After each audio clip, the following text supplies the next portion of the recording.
There was a whole rhetoric that existed in the 19th century in Mormonism that disappeared. It's disappeared. And we've lost that in our institutional memory.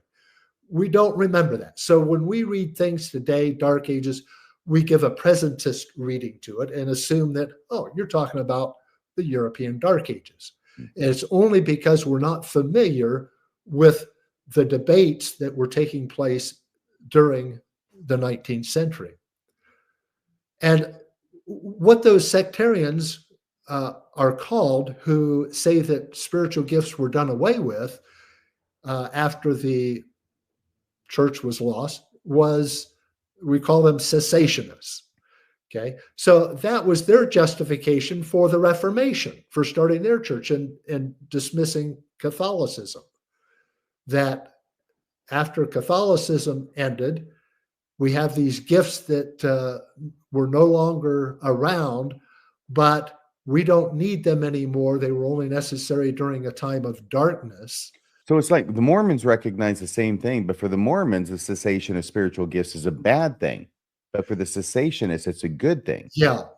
So the reformers were using that as a bad thing because John Wesley, and this is one of the puzzling things that I have a long footnote in the article, Methodists were actually continuationists. That's the name for those who believe that spiritual gifts continued.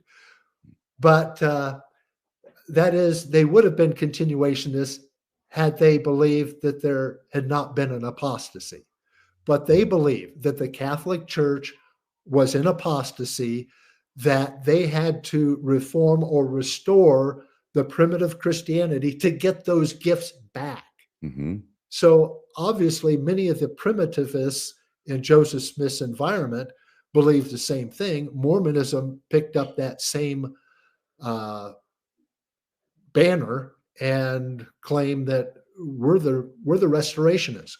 We're the ones who are bringing these gifts back. So yes, for some, cessationism was a bad thing. For others, it was their justification for their particular movement.